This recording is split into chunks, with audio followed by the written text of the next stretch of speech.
नमस्कार, देख रहा है इंडिया में स्वागत है आपका। मैं ताबिश हुसैन। कल चुनावी नतीजों का दिन है। पश्चिम बंगाल समेत 5 जगहों में विधानसभा चुनाव के नतीजे आने हैं, लेकिन ये कहना गलत नहीं होगा कि सबकी नजरें पश्चिम बंगाल पर लगी हैं, जहां कल एक सीट को छोड़कर सारी सीटों के नतीजे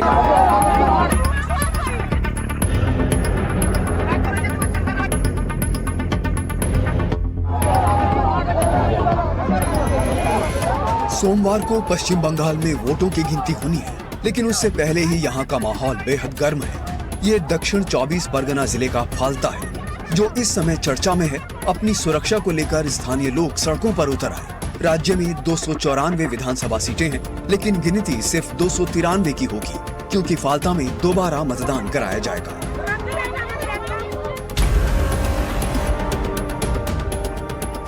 ये वही सीट है यूपी के आईपीएस अजयपाल शर्मा की तैनाती का मुद्दा जहां गरमाया था। अजयपाल शर्मा और टीएमसी उम्मीदवार जहांगीर खान की बयानबाजी पर लगातार चर्चा हुई। किसी को परेशान करने की कोशिश की है तो फिर उसकी खबर भी अच्छे चलेंगे।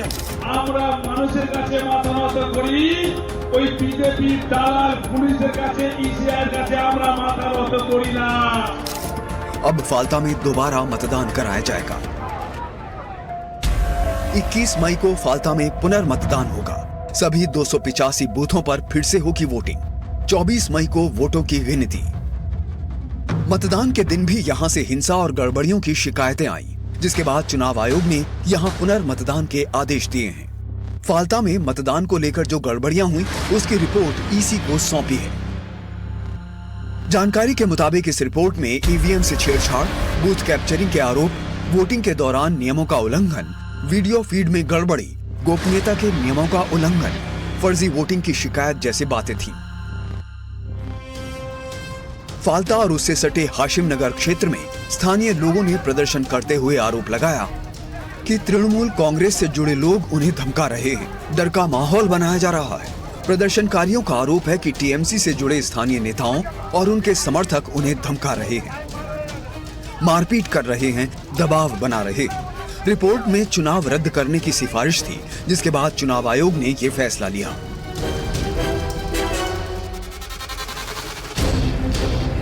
फाल्ता से टीएमसी के जहांगीर खान उम्मीदवार हैं। जहांगीर पर वोटरों को धमकाने का आरोप है। बीजेपी का कहना है कि जहांगीर के आदमी गुंडागर्दी करते हैं। ऐसे ही सभी चौकीदार और उसका जो टीम है और भी है, वहाँ साइदुल है, महबूब है और लालटू है, सब ऐसे जे के टीम का और जो टीम का हिस्सा है। इस लोग ऐसे ही करता है, धमकाता है, डराता है, मारता है, पीटता है, उठा के ले जाता है और धमक भी देता है। हम लोग का चल रहे हैं ये लोग, आप क्या चाहते हैं इनकी गिरफ्तारी हो जाए? गिरफ्तार हो जाएगा। हम तो डिमांड किया था, हम वहाँ पर ही गया था। वहाँ पर लोग जो है विलेजर्स जो है, हासिब लोग सब आके रास्ते में उतरा और बोला उसका डिमांड है उस लोग को अरेस्ट करने के लिए। पुलिस अभी तक अरेस्ट नहीं किया। लोगों का कहना है कि उन्हें डराया धमकाया जा रहा है। अपनी सुरक्षा की गुहार लगाते हुए जमकर विरोध प्रदर्शन किया है। इनमें बड़ी संख्या में महिलाएं शामिल हैं। लोगों ने रीपोलिंग के फैसले का स्वागत किया है। निर्वाचन कमिश्नर जो किया कल, हम लोग बहुत खुशी है। 1947 से आज देख रहा है रिपोल कहीं हो रहा है। 294 सीट है, इसमें हम लोग का फलता छोड़ के कल गणना है, 293 का गणना होगा। उसको बाद 21 में हम लोग इधर फिर चुनाव लड़ने के लिए मौका दिया। जो फैसला किया तो हमको बहुत अच्छा लगा। थाना नहीं सपोर्ट कर रहे हैं, नहीं थाना सपोर्ट कर नहीं है। भोज भी नहीं दे रहा देता है। अच्छा, वोट नहीं देने दिया आपको? ना, नहीं तो दिया वोट गया था तो आपको वोट नहीं दे रहा था। इस बीच चुनाव आयोग के निर्देश के बाद मामले दर्ज किए गए। एफआईआर दर्ज की गई है। चुनावी हिंसा और मतदाताओं को धमकाने के मामले में अब तक 3 लोगों को गिरफ्तार किया गया है। तीनों टीएमसी कार्यकर्ता बताए जा रहे हैं। टीएमसी ने सारे अपने ऊपर लगे आरोपों का खंडन किया है।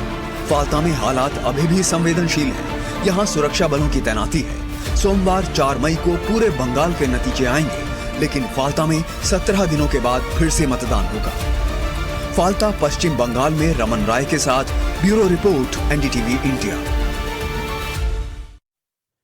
फालता में कल जो भारी विरोध प्रदर्शन और हंगामा हुआ, उसके बाद इलाके में कड़ी सुरक्षा व्यवस्था है। जगह जगह पर पुलिस बल की तैनाती है। नजर रखी जा रही है कि किसी भी तरह की कोई अशांति यहां पर ना फैले।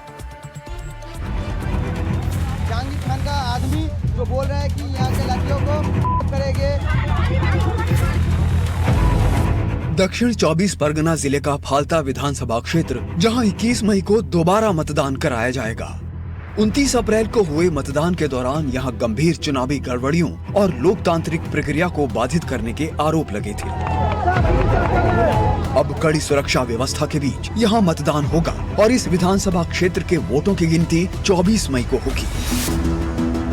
चुनाव संबंधी गड़बड़ियों की वजह से इस इलाके में भारी विरोध प्रदर्शन और हंगामा देखा गया। फालता में स्थानीय निवासियों और खासतौर से महिलाओं ने सड़कों पर उतरकर विरोध प्रदर्शन किया। उनका आरोप था कि तृणमूल कांग्रेस के कार्यकर्ता उन्हें धमका रहे हैं और मतदान करने से रोक रहे हैं। हिंसा भड़कने की खबरें आईं, जिसके बाद पुलिस ने 3 लोगों को गिरफ्तार किया। प्रदर्शनकारियों ने ये भी दावा किया कि उनके घर जलाने और जान से मारने की धमकियां दी जा रही थी। हालात को नियंत्रित करने के लिए इलाके में सीआरपीएफ और रैपिड एक्शन फोर्स के जवानों के साथ बख्तरबंद गाड़ियां तैनात की गईं। आप देख सकते हैं इस वक्त सीआईएसएफ, पैरामिलिट्री फोर्स और सेंट्रल एजेंसीज के जो भी सिक्योरिटी है वो यहाँ पर डिप्लॉयड है। कई लोग कल इस इलाके में मांग कर रहे थे कि इस पूरे इलाके में केंद्रीय सुरक्षा बल को तैनात किया जाए, साथ ही साथ रीपोलिंग कराई जाए। कल देर रात चुनाव आयोग ने फैसला लिया है कि 21 मई को फाल्टा की सभी 285 बूथ पर रीपोल कराए जाएंगे और उसके साथ ही साथ बीएसएफ की भी जवानों को यहां पर तैनात कर दिया गया है। पहले से ही सबसे जो कड़ी सुरक्षा थी वो फाल्टा में ही मौजूद थी, क्योंकि अजय पाल शर्मा जो सेंट्रल ऑब्जर्वर बनाए गए थे वो खुद फाल्टा में मौजूद थे। और जिस दिन दूसरे चरण का मतदान हो रहा था, सीआरपीएफ के जो डीजी हैं वो खुद इस विधानसभा क्षेत्र में आते हैं और मॉनिटर करते हैं। लेकिन ये जो इलाका आप देख रहे हैं हसीम नगर, इसी इलाके में कल ये पूरा प्रोटेस्ट हुआ था और रीपोल की मांग की जा रही थी। हालांकि ये पूरा इलाका टीएमसी का डोमिनेंट माना जाता है। फाल्ता इलाके में फिलहाल कड़ी सुरक्षा व्यवस्था है, पुलिस बल की तैनाती है। हंगामा होने के बाद नजर रखी जा रही है कि किसी भी तरह स्थिति ना बिगड़े। कल जिस तरीके से जो इलेक्शन कमीशन को रिपोर्ट सौंपी गई थी, जो ऑब्जर्वर्स यहाँ से जाते हैं उन्होंने पाया कि कई सारे बूथ्स पर जो सीसीटीवी फुटेज है वो मिसिंग है। साथ ही साथ कई सारे बूथ्स पर जो टेप मार दिए गए थे कमल के निशान को, उसके बाद भी ये बवाल काफ़ी ज़्यादा होता है। और उसके बाद कड़ी सुरक्षा बल को इस पूरे इलाके में तैनात किया गया है। और अब 24 मई को इस पूरे इलाके में जो रिजल्ट आएगा और 21 मई को वापस से रीपोल होंगे। जहांगीर खान जो टीएमसी के उम्मीदवार है, उनके जो सहयोगी है इसराफिल चौकीदार, वो उन पर आरोप है, उनके खिलाफ एफआईआर किया गया है और उन पर यह आरोप है कि वो लोगों को अब धमका रहे हैं जो टीएमसी को, जिन्होंने वोट नहीं दिया है और अब वो फरार हैं। इस पूरे मामले में 3 लोगों को अरेस्ट किया गया है और चुनाव आयोग ने जहांगीर खान के जो सहयोगी है इसराफिल चौकीदार, उनके खिलाफ भी एफआईआर दर्ज कराया है। वहीं बीजेपी नेता दिलीप घोष ने कहा कि फाल्ता में लोग कई सालों से मतदान नहीं कर पाए हैं, इसीलिए चुनाव आयोग ने वहां पहले से ही सख्त उपाय लागू कर दिए थे। ये लोगों के लोकतांत्रिक अधिकारों का सवाल है और चुनाव आयोग ने इसका सम्मान किया है। फाल्ता में पहले से ही नजर था सबका, सालों से, कई साल से लोग वहाँ वोट नहीं दे पाते हैं। चुनाव के पहले दिन रात को सारे लोगों का वोटर कार्ड छीन लिया जाता था और लोकसभा में 8 लाख लीड, ये सब कोई मैजिक नहीं है। आज जनता रास्ता में आके प्रतिवाद कर रही है कि हमें वोटिंग करने में बाधा दिया जा रहा है, मना किया जा रहा है, डराया जा रहा है। तो इसलिए हर बूथ में कुछ ना कुछ धांधली हुई है, उसका हिसाब दिया है कमीशन ने। भारी हंगामे और शिकायतों के बाद चुनाव आयोग ने फाल्ता सीट पर मतदान रद्द कर दिया। यहाँ 21 मई को दोबारा मतदान होगा और 24 मई को नतीजे आएंगे। रमन राय के साथ bureau report, NDTV India. Raman हमारे साथ जुड़ रहे हैं, हमारे सहयोगी। रमन, बताइए पुनर्मतदान का फैसला क्यों लेना पड़ा, क्या उसकी बड़ी वजहें रही और फिलहाल क्या स्थिति है वहां पर?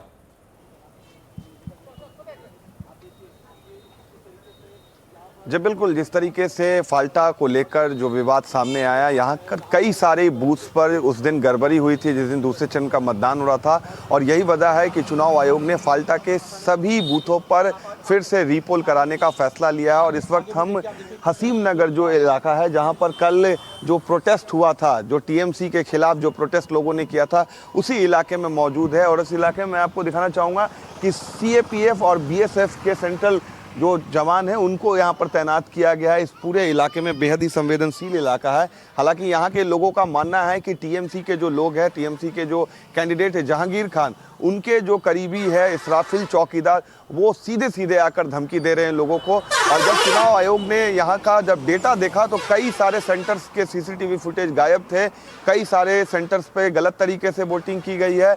हालांकि कितने सेंटर्स पे बीजेपी के जो निशान थे उन पर टेप लगा दिया गया था। तो आप समझ सकते हैं कितनी गड़बड़ी इस पूरे इलाके में जब चुनाव हुआ था दूसरे चरण का, उस दिन हुई थी। उसी को देखते हुए अब चुनाव आयोग ने 21 मई को फैसला लिया है कि फाल्टा में फिर से रीपोल कराए जाएंगे, और लोग इस फैसले का स्वागत कर रहे हैं। और उनका कहना है कि रीपोल होंगे तो शायद नतीजे कुछ और हो सकते हैं। बहुत शुक्रिया रमन आपका, ग्राउंड जीरो से ये रिपोर्ट हम तक लाने के लिए और ये जानकारी इकट्ठा करने के लिए। दोबारा आपके पास लौटेंगे और साथ जानकारी के लिए। तो देखिए, फाल्टा विधानसभा क्षेत्र से चुनाव लड़ने वाले जहांगीर खान और उनके सहयोगी एक बार फिर से विवादों की वजह से चर्चा में है। जनता जहांगीर खान और इशराफिल चौकीदार के खिलाफ सड़कों पर उतर आई है। इन दोनों पर जनता को डराने का आरोप लगाया गया है। ये दोनों कौन हैं, इनके बारे में जरा आप भी जान लीजिए।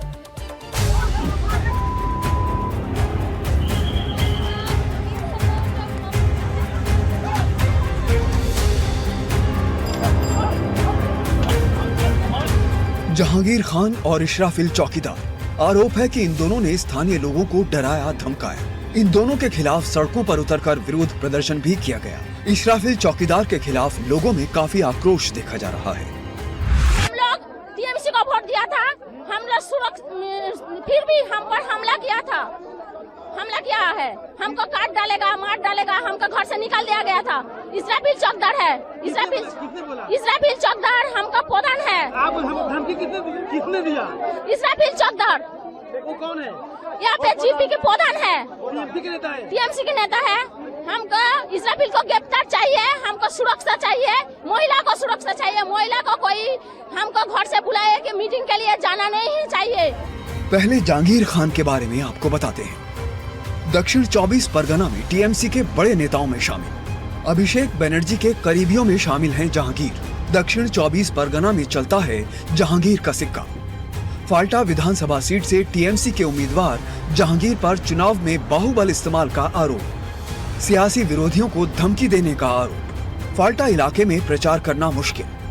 जहांगीर टीएमसी के फाल्टा विधानसभा क्षेत्र अध्यक्ष।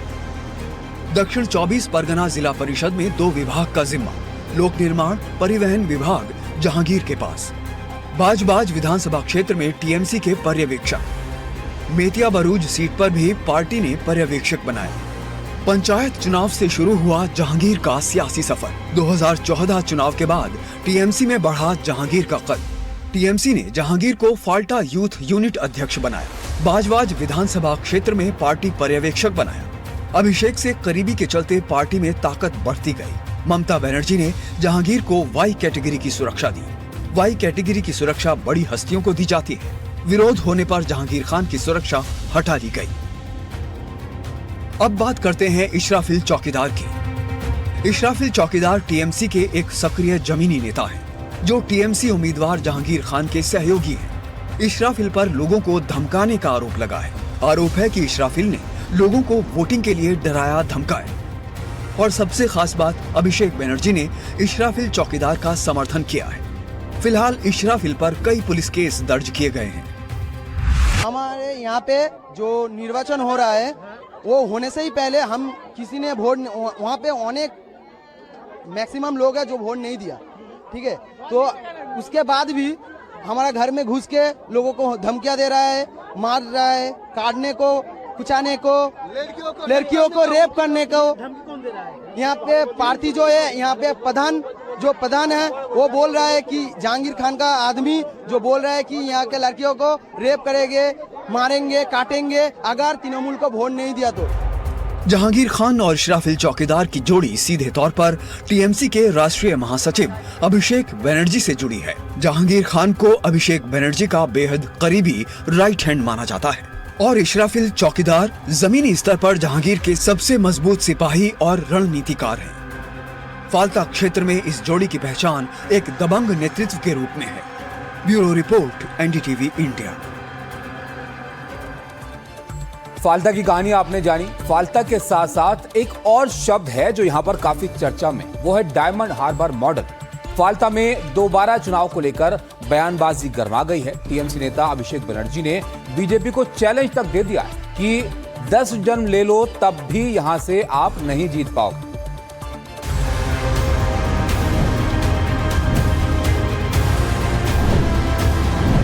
फाल्ता में दोबारा चुनाव होना है। सियासी पारा हाई है। एक दूसरे पर बयानों का शोर है। डायमंड हार्बर मॉडल की चर्चा है। इसी संसदीय क्षेत्र में फाल्ता विधानसभा सीट है। बंगाल के दक्षिण 24 परगना जिले के फाल्ता विधानसभा क्षेत्र में चुनावी धांधली के चलते चुनाव आयोग ने मतदान को रद्द घोषित कर दिया है। पूरे विधानसभा क्षेत्र में फिर से मतदान कराने के आदेश पर तृणमूल कांग्रेस के राष्ट्रीय महासचिव और सांसद अभिषेक बनर्जी ने आयोग और केंद्र सरकार पर जोरदार हमला बोला है। अभिषेक ने एक्स पर लिखा है कि बांग्ला विरोधी गुजराती गैंग और उनके साथी ज्ञानेश कुमार को मेरे डायमंड हार्बर मॉडल को नुकसान पहुंचाने में 10 जन्म भी कम पड़ जाएंगे। अभिषेक ने केंद्र सरकार को सीधी चुनौती देते हुए कहा कि तुम्हारे पास जो भी कुछ है सब लेकर फाल्ता आओ। अपना सबसे मजबूत आदमी भेजो, दिल्ली से किसी गॉडफादर को भेजो और हिम्मत है तो फाल्ता से चुनाव लड़के दिखाएं। अभिषेक का ये पोस्ट बीजेपी नेता अमित मालवीय के उस पोस्ट के जवाब में आया जिसमें उन्होंने डायमंड हार्बर मॉडल पर निशाना साधा था। जब चुनाव आयोग ने यह फैसला लिया कि फाल्ता में फिर से मतदान होगा, तब मालवीय ने पोस्ट किया कि डायमंड हार्बर मॉडल ढह रहा है। ये माना जा रहा है कि डायमंड हार्बर मॉडल नाम का इस्तेमाल करके सीधे सीधे टीएमसी के बड़े नेता अभिषेक बनर्जी पर निशाना साधा गया था। पश्चिम बंगाल के डायमंड हार्बर में, और सामने आप देख सकते हैं ये समुद्र और ये नज़ारा जितना शांत है उतनी ही बंगाल की सियासत में जो गर्मी है, जो तापमान है, वो इस वक्त काफ़ी ज़्यादा हाई है, क्योंकि अभिषेक बनर्जी इस डायमंड हार्बर से लोकसभा के निर्वाचित सांसद है। दूसरी तरफ फाल्टा जो विधानसभा की असेंबली सीट है वो इसी डायमंड हार्बर लोकसभा सीट के अंतर्गत आती है। और डायमंड हार्बर को लेकर जो डायमंड हार्बर मॉडल की बात पश्चिम बंगाल के चुनाव में टीएमसी कर रही है कि ये मॉडल, डायमंड हार्बर का जो मॉडल है वो क्या है, विकास का जो मॉडल है। लेकिन दूसरी तरफ बीजेपी की तरफ से अमित मालवीय ने ट्वीट करते हुए टीएमसी पर भी निशाना साधा है कि डायमंड हार्बर मॉडल अब टुकड़े टुकड़े हो चुका है। जिस तरीके से चुनाव आयोग ने, इलेक्शन कमीशन ने फैसला लिया है फाल्ता में रीपोल कराने का, तो ये एक बड़ी चुनौती टीएमसी के सामने है। आपको डायमंड हार्बर मॉडल के बारे में बताते हैं। मुख्य रूप से तृणमूल कांग्रेस के राष्ट्रीय महासचिव और सांसद अभिषेक बनर्जी द्वारा अपने निर्वाचन क्षेत्र में लागू की गई शासन और प्रबंधन की एक शैली है। इसके अंदर विकास और स्वास्थ्य प्रबंधन को प्रमुखता दी गई है। ये मॉडल सबसे पहले कोविड-19 महामारी के दौरान चर्चा में आया था।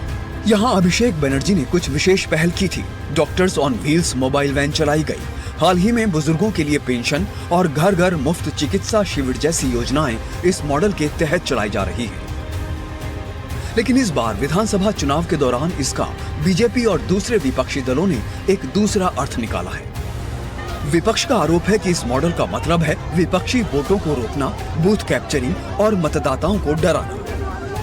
रीपोल होगा तो क्या टीएमसी फाल्ता की सीट रिटेन कर पाती है, क्योंकि जहांगीर खान विवादित बयानों के कारण चर्चा में है और जिस तरीके से हिंसा हुई फाल्ता में, वोटिंग के दौरान गड़बड़ी पाई गई, तो कहीं ना कहीं टीएमसी को इस सीट पर एक बड़ा झटका लग सकता है जब रीपोल दोबारा से यहाँ पर 21 मई को कराए जाएंगे।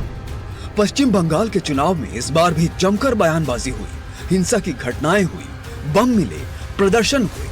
चुनावी नतीजे सोमवार को आ जाएंगे, लेकिन एक नतीजा 24 मई को आएगा। तब पता चल जाएगा कि डायमंड हार्बर मॉडल उतना ही मजबूत है या फिर से ये ढह रहा है। डायमंड हार्बर पश्चिम बंगाल से रमन राय के साथ ब्यूरो रिपोर्ट, एनडीटीवी इंडिया। पश्चिम बंगाल चुनाव के मतदान के बाद नतीजों से पहले बीजेपी के कई उम्मीदवार मंदिरों में जाकर पूजा अर्चना भी कर रहे हैं, जिसे मंदिर पॉलिटिक्स के रूप में भी देखा जा रहा है। टीएमसी ने इस पर तंज कसा है, जबकि बीजेपी इसे आस्था बता रही है।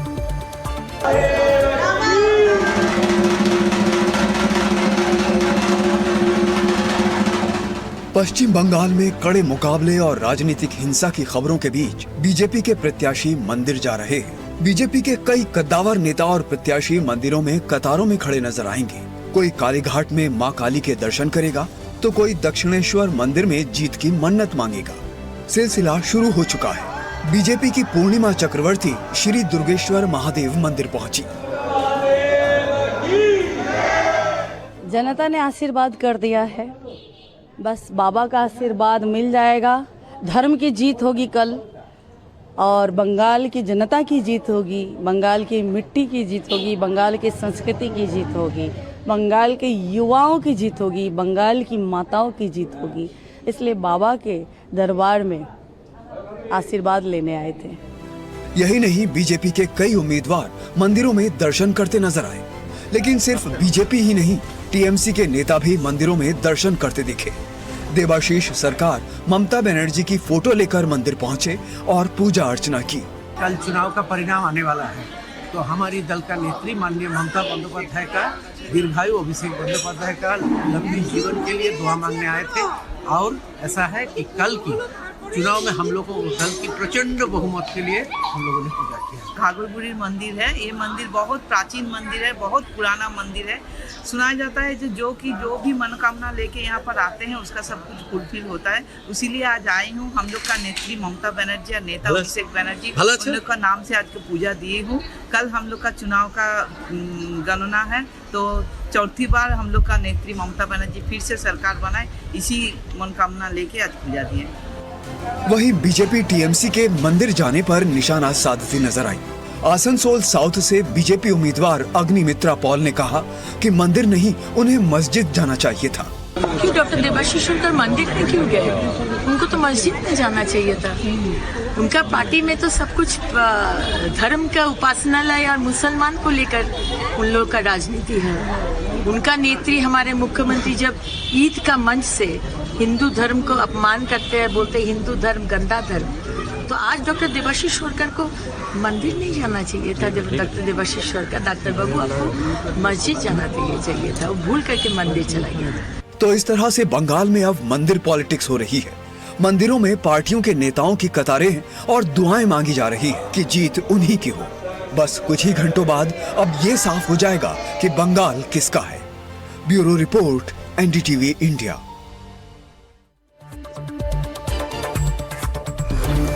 बंगाल में वोटों की गिनती से पहले उन केंद्रों की सुरक्षा पुख्ता कर दी गई है जहां पर काउंटिंग होनी है। केंद्रीय बलों के साथ पार्टियों के समर्थक भी पोलिंग स्टेशन पर भारी भीड़ में नजर आ रहे हैं। इस दौरान दोनों ही पार्टियां एक दूसरे की आलोचना करने का कोई मौका नहीं छोड़ें।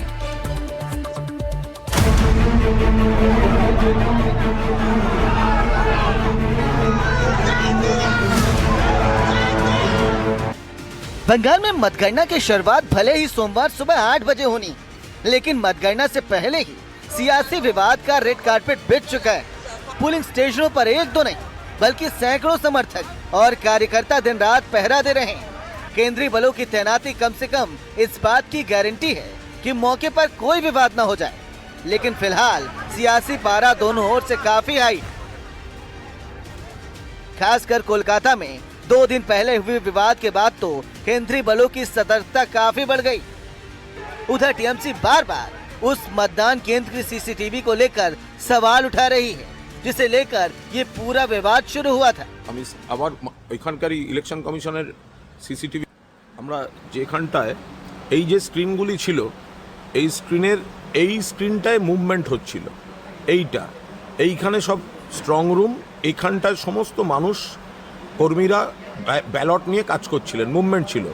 এই মুহূর্তে আমরা তারপর বলার পর এই মুহূর্তে এই মুভমেন্টটা নেই, এখানে সব কাজ হচ্ছিল।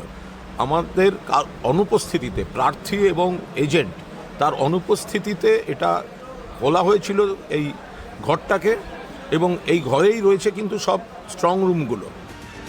उधर बीजेपी कार्यकर्ता भी अलग अलग केंद्रों पर सख्ती से तैनात हो गए, जहां उन्हें टीएमसी के हंगामे करने का शक है। कुणाल घोष जिस पार्टी के प्रवक्ता हैं, वो और उनके नेता पिछले 5-6 वर्षों से रोज इस तरह की झूठ और अफवाह फैलाते थे। कभी कभी वो लोग ऐसा कहते थे कि वो दरवाजा खोल दे तो पूरी बीजेपी समाप्त हो जाएगी, लेकिन आज स्थिति ऐसा है कि बीजेपी का नाम भी लेने में उनको संकोच हो रहा है। तृणमूल कांग्रेस चुनाव हार रही है और उनके नेता बौखलाहट में ये सब कर रहे हैं।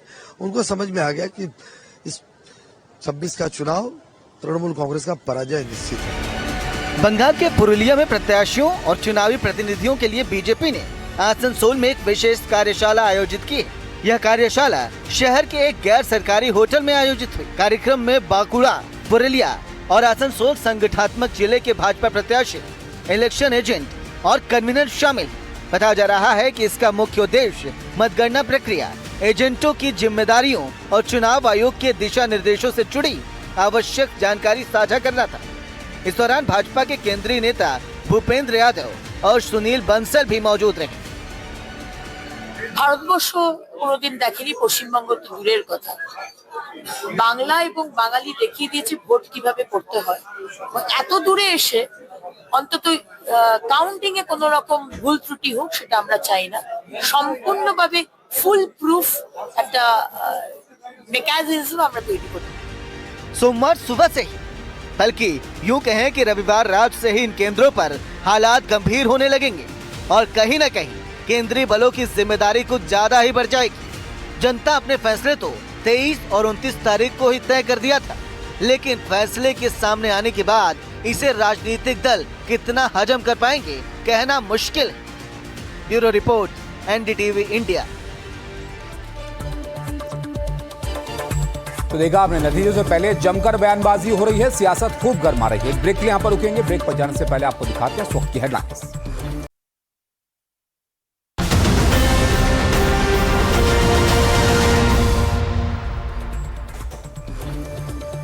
अब बात करते हैं अमेरिका की। अमेरिका, इजराइल और ईरान की जंग में फिलहाल सीज फायर चल रहा है, लेकिन बयानों की जंग लगातार जारी। अमेरिकी राष्ट्रपति ट्रंप लगातार धमकियां दे रहे हैं, ईरान को चेता रहे हैं कि कोई गलती की तो अंजाम बुरा होगा। इस बीच खबर यह है कि ईरान ने 14 शर्तें तैयार कर ली।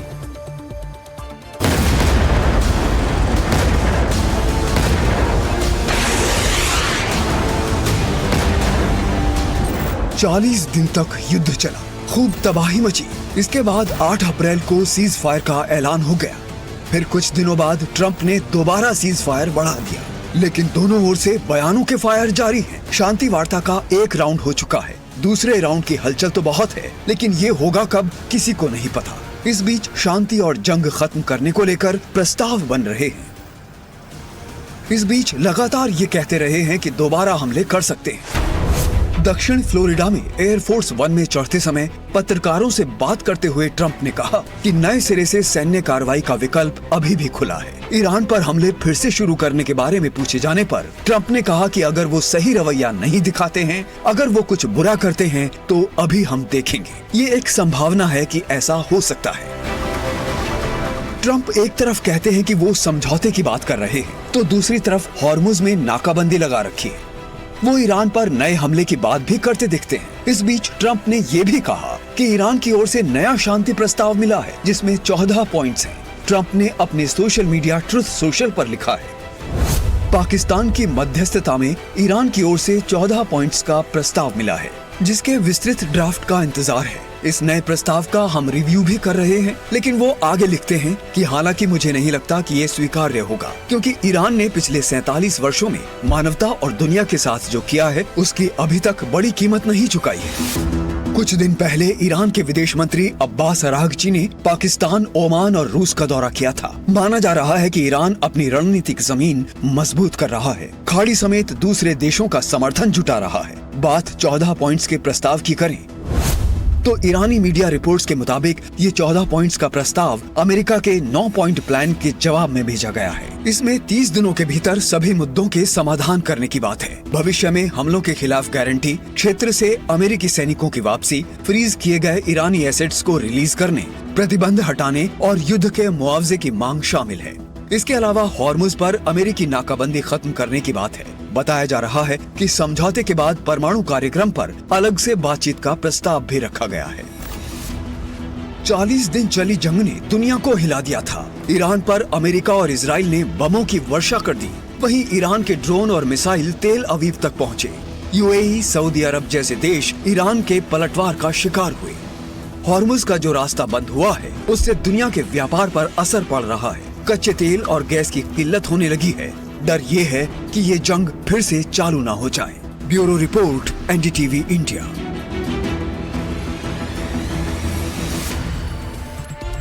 अब ईरान की जमीन से जंग की आंखों देखी हम आपको दिखाते हैं। एनडीटीवी इस वक्त मौजूद है ईरान में। ईरान के वो इलाके जहां पर अमेरिका ने तबाही मचाई थी। उत्तरी तेहरान में मौजूद है ताजरिश स्क्वायर में कैफे और रेस्टोरेंट की भरमार, और जंग के बावजूद ताजरिश बाजार में भारी भीड़ देखी जा रही है। हमारे सहयोगी वहां पर मौजूद हैं। आप भी जरा देखिए कि ईरान की सड़कों पर इस वक्त कैसा मंजर है।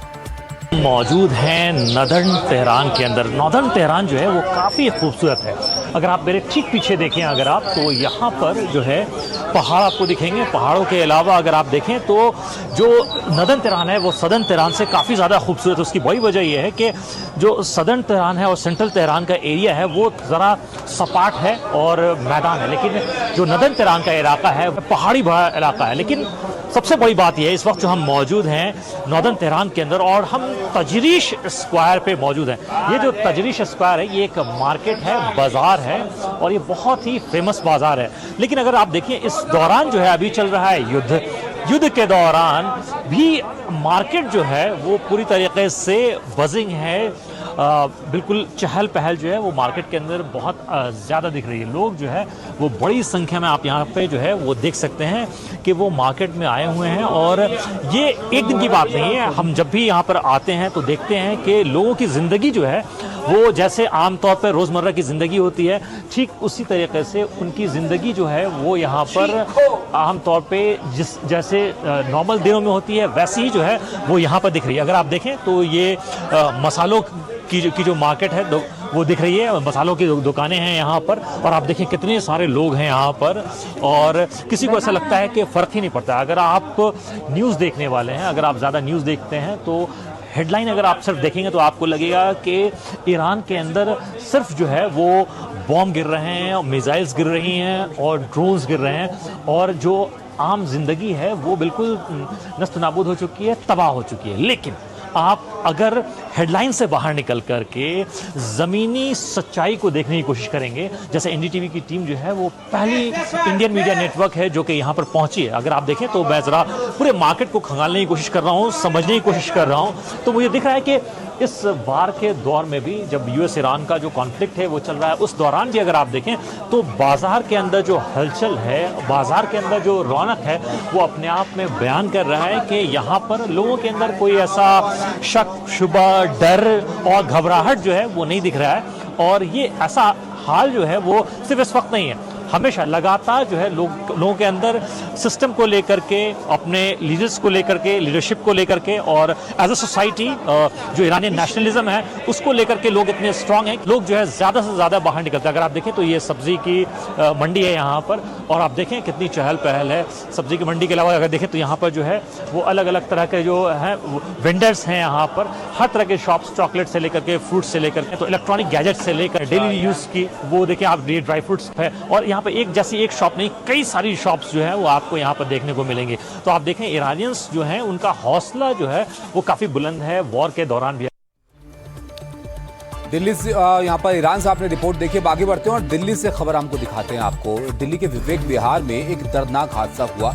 रविवार तड़के एक इमारत में भीषण आग यहाँ पर लगी जिसमें 9 लोगों की जान चली गई। शुरुआती जांच जो हुई उसमें आग लगने की वजह एसी ब्लास्ट बताई जा रही है। इस अग्निकांड में 2 परिवार खत्म हो गए। ये बहुत हृदय विदारक घटना है। जब तक डीएनए टेस्ट नहीं होगा पता लगने पाएगा लेडीज या जेंट्स है, ये पोजीशन है बॉडी में।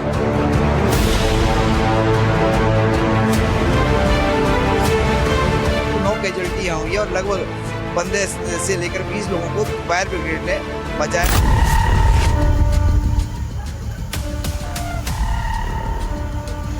विवेक विहार में भयानक आग लगी। और इस आग में 9 जिंदगियां खत्म हो गई। कई लोग बुरी तरह झुलस गए। आग इतनी भयानक थी कि लोगों को संभालने तक का मौका नहीं मिला। कई लोग अपनी जान बचाने के लिए बाहर की तरफ भागे, जबकि कुछ लोग अंदर ही फंस गए। आग ने 2 परिवारों को खत्म कर दिया।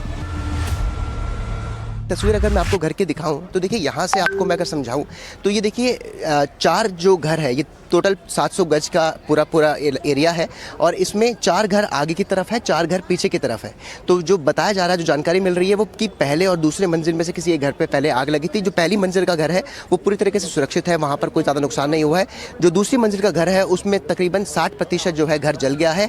उससे ऊपर वाला जो घर है वो तकरीबन 80% जल गया है और सबसे ऊपर जो चौथी मंजिल पर आप देख रहे हैं वो जो घर है वो पूरी तरीके से यहाँ पर जल चुका है। जो जानकारी मिल रही है वो पीछे वाले जो घर थे उन पर क्योंकि आग पहले लगी थी तो इसलिए सबसे ज़्यादा जो लोगों की मौत हुई है वो पीछे वाले जो मंजिल है, पीछे वाले जो घर है उनमें से सबसे ऊपर और उसके नीचे यानी कि 4th और 3rd फ्लोर से लोगों की मौत हुई है। मरने वालों में 1.5 साल के पोते से लेकर 58 साल के दादा तक शामिल हैं।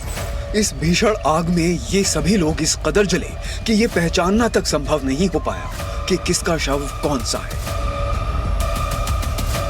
जंगला वगैरह लगा हुआ था जिसकी वजह से फायर फाइटिंग और रेस्क्यू ऑपरेशन में थोड़ी सी दिक्कत आई, परंतु इन टोटल हमने 15 लोगों को करीब रेस्क्यू करा, जिसमें से एक को थोड़ी सी 30% के आसपास बर्न इंजरी हुई है और जो कि जीटीबी हॉस्पिटल में एडमिट करे गए थे। और जब फायर फाइटिंग और रेस्क्यू हम कर रहे थे उस दौरान पे हमें अलग अलग लेवल पे टोटल 9 बॉडी जो है वो हमने रिकवर करी थी और जो हमने Delhi police crime branch team को हैंड ओवर करा। इस इमारत में रहने वाले अर्चित जैन का घर 3rd फ्लोर पर है। उनका घर 80% जल चुका है। सब सो रहे थे, 3:30 बजे के आसपास एकदम से कुछ आवाज़ भी आई और कुछ धुआं हुआ आया घर के अंदर। गेट मेन गेट खोल के देखा तो पूरा गेट आग से वो हुआ था, ख़राब हुआ था। आग नहीं थी पर ख़राब हो गया था और पूरे जीने पे पूरा धुआं था। हम बालकनी में भागे तो देखा कि नीचे वाले फ्लोर, जो सबसे नीचे वाले फ्लोर है वो बाहर है। उन्होंने बताया कि इनके घर में, नवीन जी के घर से आग लग गई है। ये 2nd फ्लोर पे था। ये 2nd फ्लोर से फिर उन्होंने वो नवीन जी नीचे आ गए थे, उनके परिवार वाले ऊपर थे। उनकी दोनों लड़कियां बता रहे हैं कि गद्दा फेंक के ऊपर से 2nd फ्लोर से जंप करी है।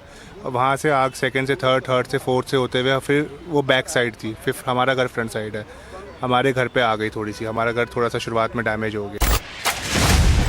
इस अग्निकांड पर दिल्ली की सीएम रेखा गुप्ता ने ट्वीट कर दुख जताया और लिखा कि इमारत में लगी आग की घटना अत्यंत दुखद है। दिल्ली सरकार पीड़ित परिवारों के साथ है। दिल्ली के बीजेपी अध्यक्ष ने भी हादसे पर दुख व्यक्त किया।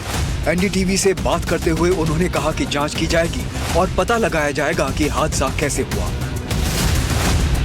ये पूरी जांच होगी, उसमें जानकारी मिलेगी आखिर कहाँ कमी थी जिसकी वजह से इतना बड़ा दुखद घटना है। लेकिन हम देख रहे हैं इसमें राजनीति भी बहुत ज्यादा हो रही है। सौरभ भारद्वाज इस बात को लेकर के आरोप लगा रहे हैं कि सीएम ने अपने पिछले इंसिडेंट से कुछ सीखा नहीं और उन्होंने तैयारी ठीक से नहीं की। सौरभ भारद्वाज से मैं सिर्फ निवेदन ये करूँगा कि ये कोई सरकारी बिल्डिंग तो थी नहीं, प्राइवेट बिल्डिंग थी, लेकिन वो ठीक है।